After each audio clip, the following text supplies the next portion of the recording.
राधे राधे, जय श्री कृष्ण, हरि बोल। और जैसे कि आप लोगों को पता है 7 तारीख को हमारे लाला का जन्म उत्सव है और हम 7 तारीख को जन्माष्टमी है, तो हम जन्माष्टमी की आपको फुल स्नान विधि और किन चीज़ों से स्नान कराना चाहिए आपको सब पूरा बताऊंगा। अब बताने से पहले आप मेरे अगर चैनल पर नए आए तो मेरे चैनल को सब्सक्राइब करें और बेल आइकन को प्रेस करें। मैं आपको बताता हूँ जन्माष्टमी वाले दिन क्या क्या करना चाहिए। जो व्रत नहीं रहते हो तो आप ये व्रत रहना अवश्य है, क्योंकि आप लाला की सेवा कर रहे हैं। यानी के बाद फिर आपको सर्वप्रथम सबसे पहले आपको व्रत का प्रण लेना चाहिए, क्योंकि हम पूरा दिन व्रत कैसे क्या करेंगे और व्रत का प्रण रहना चाहिए कि हम व्रत रहेंगे। उस लाला की आप सेवा कर रहे हैं तो आप लाला की भक्ति में अगर भाव रखते हैं तो आप ये व्रत अवश्य रखें, क्योंकि ये व्रत रहना बहुत ही आवश्यक है। और आप व्रत में आप फलाहार कर सकते हैं लेकिन आप चाय और कॉफ़ी का सेवन ना करें। आप दूध भी ले सकते हैं या जूस भी ले सकते हैं। फलाहार में आप कोई भी फल ले सकते हैं जो आपकी इच्छा हो। सुबह सुबह उठकर लाला को स्नान, आप जैसे कि डेली विधि से आप अपना स्नान कराते हैं या फिर डेली रूटीन पे जैसे कि लाला को भोग लगाते हैं, उसी प्रकार आप भोग लगाएं और उसके आप साथ में जाप करते रहें। जाप, क्योंकि हर पूजा में जाप का सबसे ज़्यादा महत्व होता है, इसलिए आप जाप अवश्य करते रहें। या फिर आपके पास में कोई भी राधा कृष्ण मंदिर या कोई और मंदिर है तो आप वहाँ जाके भी थोड़ा टाइम बिता सकते हैं और लाला के जाप कर सकते हैं वहाँ पर टाइम बिता के। और मैं आपको फुल विधि बताता हूँ और आप कोई भी मंत्र का जाप कर सकते हैं, जैसे कि हरे कृष्णा भगवते वासुदेवाय नमः। आप कोई भी जाप का या ओम हरि कृष्णाय नमः, आप कोई भी नाम लेते रहें, हरे कृष्णा वो जाप करते रहें और आप पूरा दिन अपना इसी प्रकार बिताएं। मैं आपको फुल रिटर्न बताता हूँ सोने से लेके कि कैसे सुलाते हैं भगवान को। सुबह की पूजा के बाद आपको बताइए लाला का सुलाने का भी प्रोसेस होता है। तो आप लोग कुछ लोग 11 बजे या 12 बजे ही सुला देते हैं दिन में, लेकिन आप दिन में भी सुला सकते हैं या फिर आप शाम को भोग लगाने के बाद शाम को भी सुला सकते हैं।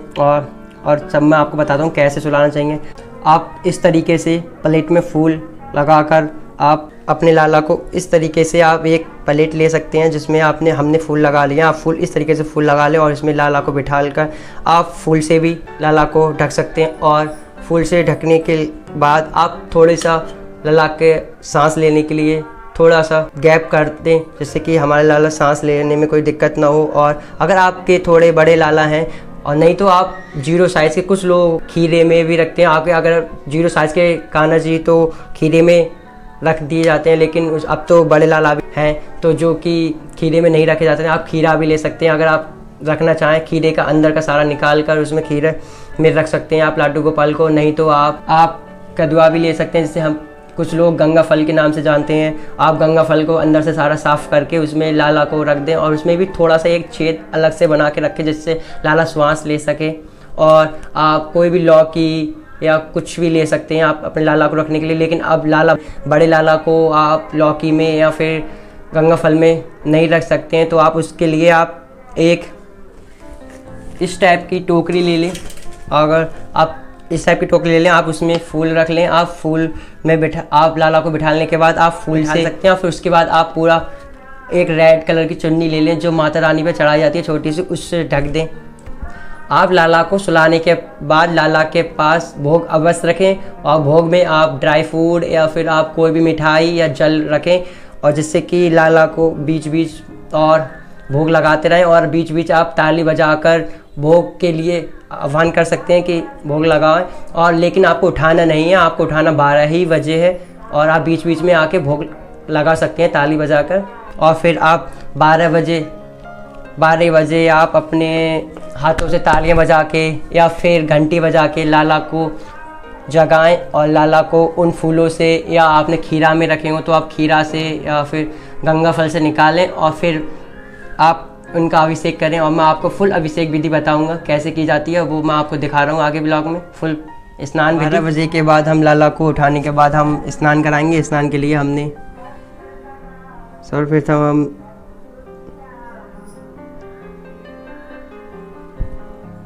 थाली में एक सतिया बनाएंगे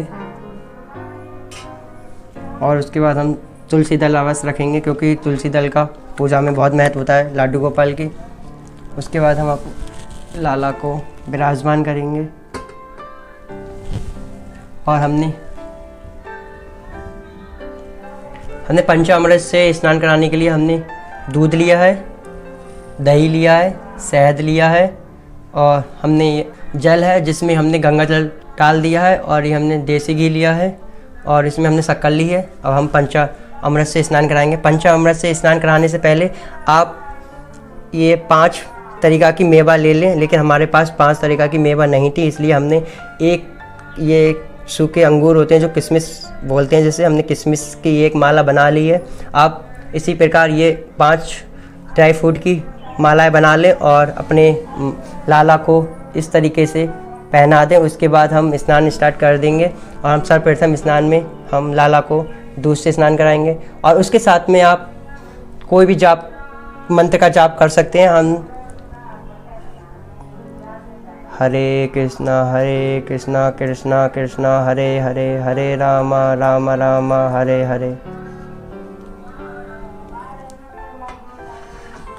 अब हम दही से अभिषेक कराएंगे। ओम नमो भगवते वासुदेवाय नमः। ओम नमो भगवते वासुदेवाय नमः। ओम नमो भगवते वासुदेवाय नमः। अब हम शहद का अभिषेक करेंगे। ओम नमो भगवते वासुदेवाय नमः। ओम नमो भगवते वासुदेवाय नमः। अब हम अपने लल्ला को शक्कर से अभिषेक कराएंगे और आप शक्कर से अभिषेक ना कराएं तो आप शक्कर को गंगा जल में डालकर अभिषेक करा सकते हैं या फिर सादा जल में। ओम नमो भगवते वासुदेवाय नमः। ओम नमो भगवते वासुदेवाय नमः। उसके बाद हम देसी घी से अभिषेक करेंगे। ओम नमो भगवते वासुदेवाय नमः। ओम नमो भगवते वासुदेवाय नमः।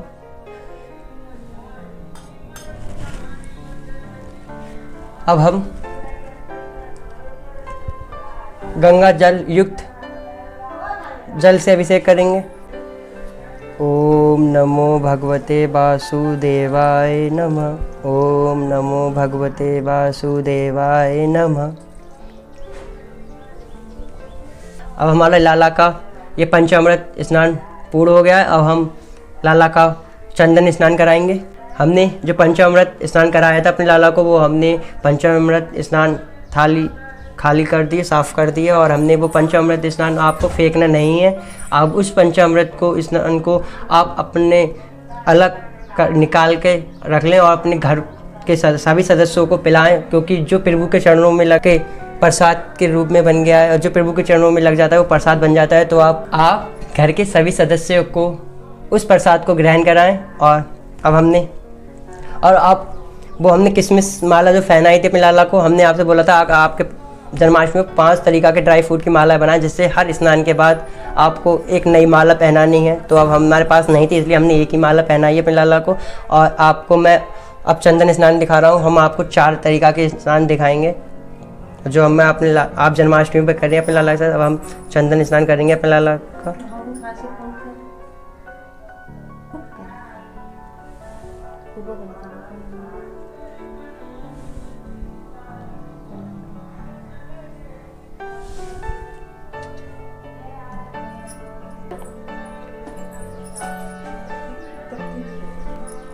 लाला की आंखों को बहुत संभाल के बचाकर हमें स्नान कराना है।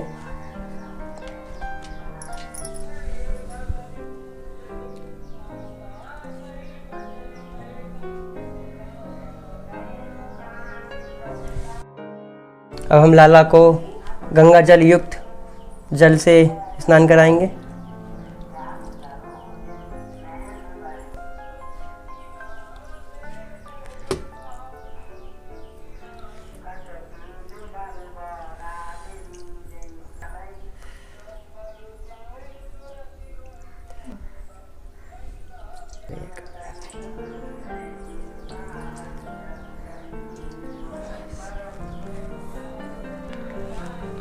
हमने चंदन स्नान करा दिया और फिर से हमने हर बार में हमें थाली को जो हमने स्नान कराया है वो हमें हटाना है और वो आप फेंके ना। अगर आप कहीं ऐसे न डालें, कोई आप डेली भी अगर जल का अभिषेक करा रहे हैं, सादा जल से स्नान करा रहे हैं, तो आप ऐसे न डालें, वो किसी भी पौधे की जड़ में लगाएं, क्योंकि वो एक पवित्र जल हो जाता है। जिसके भी लगेगा वो एक शुद्ध होगा, इसलिए आप उस जल को फेंके ना। और हमने वो जल हरा दिया। अब हमने ये थाली साफ़ कर दी और उसके बाद अब हम फलों का स्नान कराएंगे माधव के लिए। और हमें 5 फल लेने हैं। हम 5 फलों का स्नान कराएंगे।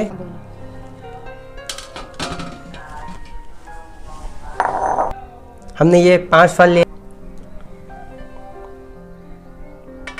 ऊपर से गंगा जल युक्त ये जल को छोड़ना है। आप इस तरीके से 5 फलों का आप लाला के लिए स्नान करा सकते हैं। और मन में जाप अवश्य करते रहें। ओम नमो भगवते वासुदेवाय नमः। ओम नमो भगवते वासुदेवाय नमः। इसी तरीके से आप फल का स्नान अवश्य कराएं। हमें 4 तरीका के स्नान अवश्य कराने चाहिए लाडू गोपाल को जन्माष्टमी पर। फल अभिषेक पूर्ण हो गया है। हमने फलों का स्नान करा दिया। उसके बाद हमने ये खाली कर ली, जैसे कि मैंने बोला था। उसके बाद हम फूल स्नान कराएंगे अपने लाला को और मन में जाप अवश्य करते रहें। ओम नमो भगवते वासुदेवाय नमः। ओम नमो भगवते वासुदेवाय नमः। ओम नमो भगवते वासुदेवाय नमः। ओम नमो भगवते वासुदेवाय नमः। ओम नमो भगवते वासुदेवाय नमः। आप अब ये सभी प्रकार के अभिषेक कराने के बाद आप गंगा जल में डालने के बाद सबसे लास्ट में बाद में गंगा जल युक्त जल से अभिषेक अवश्य कराएं, क्योंकि इसी के बाद स्नान पूरा माना जाता है। आप कोई भी जल से या किसी भी पंचामृत या कोई भी अभिषेक करा रहा है, उसके बाद गंगा जल युक्त जल अवश्य स्नान कराएं बाद में।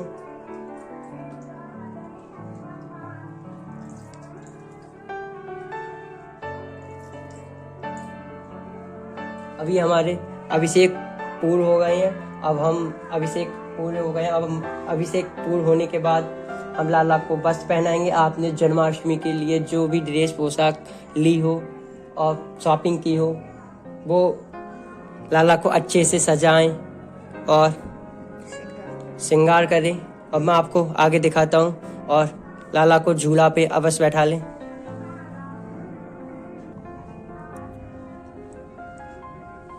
अब हम लाला को अच्छे से साफ करेंगे। जो भी आप साफ कर दें।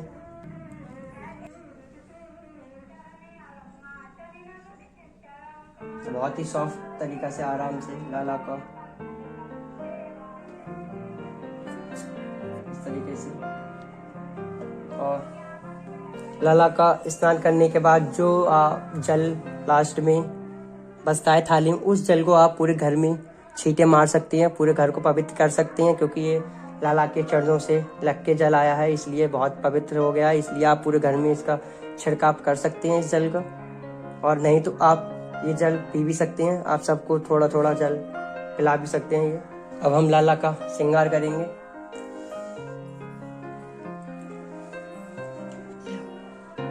अब हम इत्र की लगाएंगे अपने लाला को थोड़ा सा। आप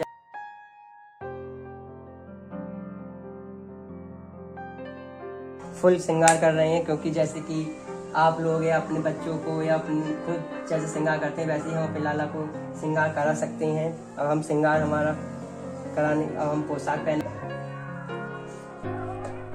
हमारे लाला ने पोशाक धारण कर लिया, रेड कलर की हमारे लाला ने पोशाक धारण करी है। और आप पोशाक धारण कराने से पहले एक बात अवश्य ध्यान रखें, क्योंकि आप गंगा जल से पोशाक को पवित्र अवश्य करें। बिना गंगा जल के पवित्र करे आप पोशाक धारण ना कराएं लाला को। हम लाला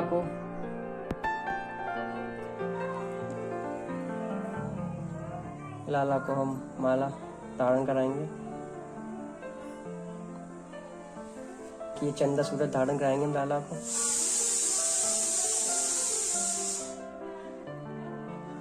आप जन्माष्टमी पे सारी पोशाक और सारी शॉपिंग कर लें पहले ही लाला के लिए। हम कंगन धारण कराएंगे लाला को, साथ ही साथ में नजरिया भी धारण कराएंगे।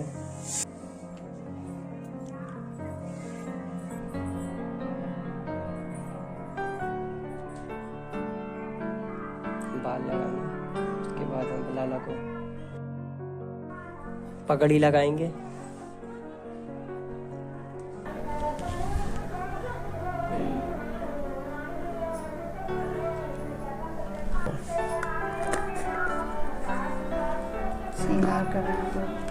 चंदन तिलक लगा दिया है हमने लाला को, अब तिलक अवश्य लगाएं लाला को।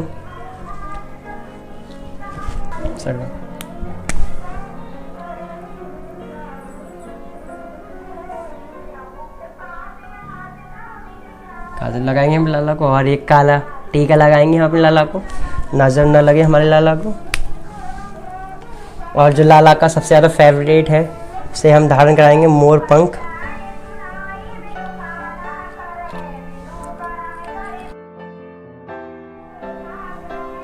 लाला को हम एक बांसुरी भी धारण कराएंगे, क्योंकि लाला की जो बांसुरी तो बहुत ही ज़्यादा फेवरेट है।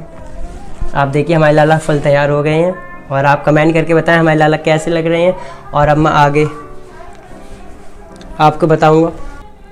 आप अपने लाला का फुल श्रृंगार करने के बाद आप लाला को झूला पे अवश्य बैठा लें, क्योंकि जन्माष्टमी पे झूला का बहुत भी महत्व होता है। लाला को झूला पे अवश्य बैठाला जाता है। अगर आपने के पास झूला पहले से ही है तो आप बैठा सकते हैं, अगर आपके पास झूला नहीं है तो आप नया झूला अवश्य लें जन्माष्टमी के झूले पे। तो लाला को श्रृंगार के बाद अवश्य बैठाला जाता है, और झूला पे बैठाने के बाद ही सारी फिर आप आरती और अपने घर वालों के साथ में फूल वर्षा अवश्य कराएं। सभी मिलकर फैमिली वाले सभी फूल वर्षा अवश्य करें। और हमने 5 तरीके के फूल लिए हैं, आप भी 5 तरीके के फूल लें जन्माष्टमी पे, क्योंकि हमने स्नान में 5 फूलों से ही किया था लाला का। और फूल वर्षा करने के लिए भी हमने 5 तरीके के फूल लिए हैं, जो कि आप अपने परिवार के साथ सभी सदस्यों के साथ फूल वर्षा करें अपने लाला को।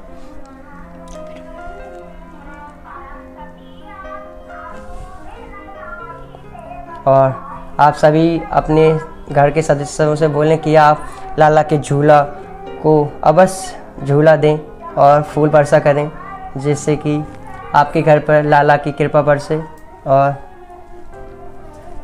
और ऐसे ही हर साल अच्छे से जन्माष्टमी आए और अपने लाला का हम ये जन्म उत्सव सेलिब्रेट कर सकें अच्छे से। भोग कब लगाना?